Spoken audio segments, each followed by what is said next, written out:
I want to talk to you about my programs, about how to become the best presenter and persuader in the entire room. You might think it's really complicated, but it's simple, and I want to take the mystery out of the problem you're facing. So there are three things you have to do. You have to educate your audience, you have to captivate them, and you have to motivate them to vote for your idea, whatever idea you have. And the first thing you have to do is to get those three things done, is you have to do the following. You have to find out what are the needs of the audience. Because it's not about you, it's about them. What are their needs to vote for whatever proposal you have? So once you find out what their needs are, you then have to find a bottom line message. What are you trying to persuade them and convince them of? You just can't amble down a road hoping it's all going to work out.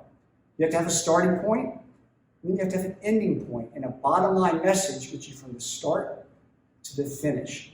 So once you get your bottom line message, you have to start strong. In those first 30 seconds, you have to captivate their attention. Because if you don't captivate them then, you will never have a chance to persuade them later. You'll notice in all my slides, I don't have bullet points, I don't have a lot of text, I have images. And I love this idea of a lightning bolt because I want you to remember that when you start your presentation, you start it strong like a lightning bolt. So after you start strong, we're going to teach you also the science, the latest in behavioral science, on what influences people. And there's a lot of great studies out there that you need to know about, but I'm not going to get you lost in the details.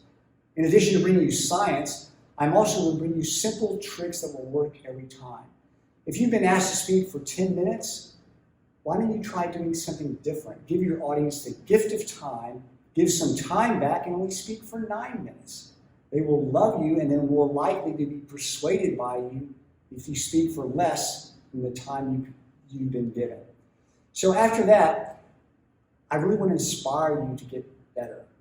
Everyone is kind of stuck on this plateau thinking, well, death by PowerPoint is acceptable. Well, I don't believe that, and there are easy steps. So instead of being stuck on this plateau, you can reach for the mountains. I want to inspire you to become the best you can be, and there's some easy tips to do it, so we can all really reach high and become the best we can be.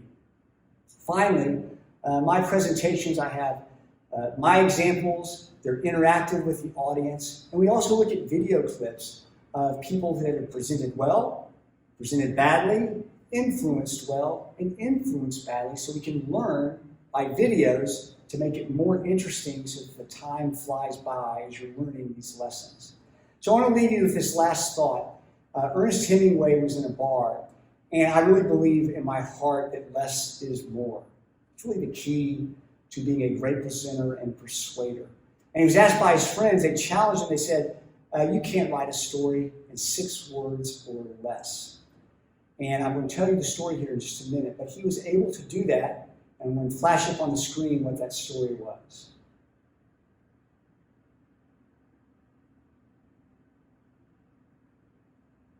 So when you're presenting, the pause is very effective, and I want this to sink in for a moment. And I want you to think about what a great story he wrote in just 6 words. Think about what happened to the baby, the parents, and why they would put the shoes up for sale. I want to inspire you to reach for the mountains and become the best you can be.